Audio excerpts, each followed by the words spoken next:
A trade war is brewing over cheap Chinese electric vehicles. They've upended the global car industry.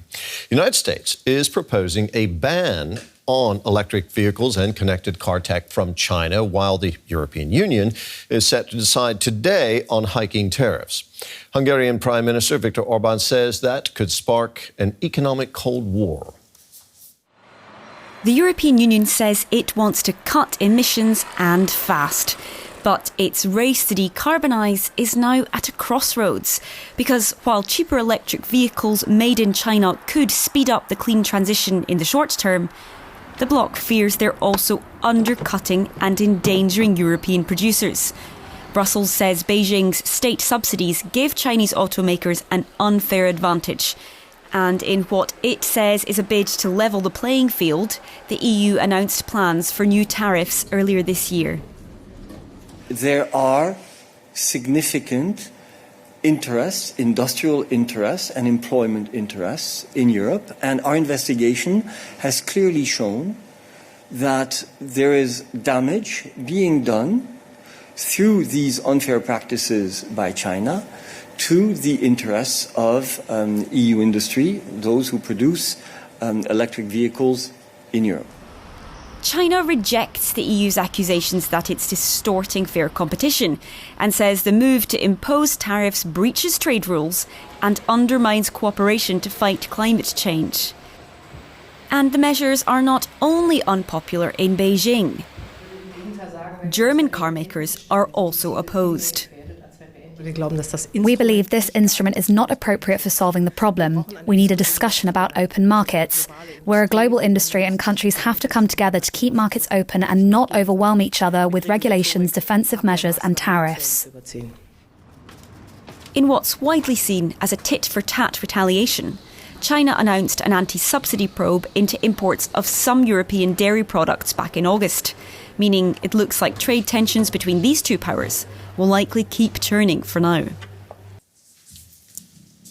Well, let's get more on this with our business correspondent, Stephen Beersley. Sure. Stephen, you know, Germany's car industry is Europe's biggest, right? And the car makers in Germany seem to be fighting these tariffs. You'd think that they might want the tariffs because they've been very slow to introduce electric vehicles in their own fleets. Why is Germany opposed to these?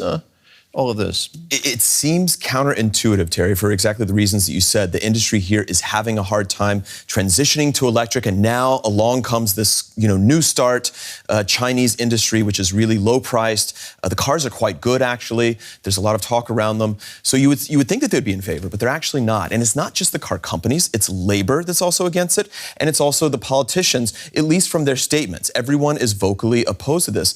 And the reason that they give is because of the fear of a trade war with China, where Germany stands to lose a lot through counter tariffs. Germany has a lot of trade with China still, and these companies have a lot of trade with China still. They don't want to lose that market through potential tariffs that come along the way. So they're worried that their exports are threatened. That's right. That's exactly what it is. They still do a lot of sales in China, the car companies do. Even though we hear, of course, that their market share is going down because of EVs, for example. It is going down, but it's still significant. They still have significant presence there, and they don't want to see that threatened. And what's interesting is that this is not just an electric vehicle story or an auto industry story. This is a European manufacturing industry story.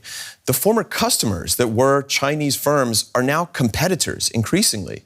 So this is a national strategy, we know, that China has wanted to advance its manufacturing capabilities. They don't want to be the workbench of the world that makes cheaper things all the time. They want to make the robotics. They want to make semiconductors. They want to make climate manufacturing, even textile machineries that Italian firms used to sell hand over fist to them decades ago. Right. Now they're losing market share to China because of this. So the customer has now become the competitor. And the question is, if you still have a lot of business in China, what do? Do you say, okay, let's do tariffs, but then you realize that you're going to get hit in that still very important market? These companies are in a bind.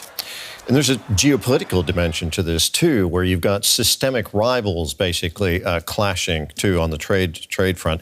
Where do you think all this is headed, Steve? I think this is the question. First, we want to see what happens with this vote. There's a lot of questions about who is going to vote in which way. It appears that there is enough support to see this thing through, but there is important opposition from Germany. I mean, that is the biggest economy in the EU. So what does that mean for the EU if one of its biggest economies is against this, the one with the biggest auto manufacturing industry? We're going to see what the Chinese companies do.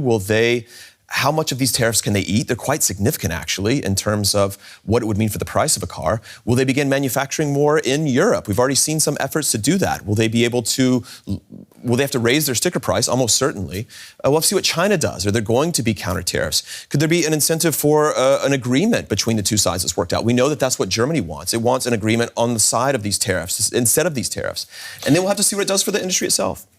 So the vote is about to come. We're going to, do you know who's going to vote how? It's hard to say right now. We know that Germany has been so vocally opposed to it that we expect them to either abstain or to be against it. In one of the first rounds of votes on this issue, they abstained. Those voting against it were Hungary, Slovakia, and some other countries that don't make up the normal, the biggest industrial base here. France, Italy, large countries, large manufacturing presences, they voted for this. So it looks like the fours could win it over those who are against it. Steve, thank you so much. We'll keep watching that. Stephen Beardsley from our business desk.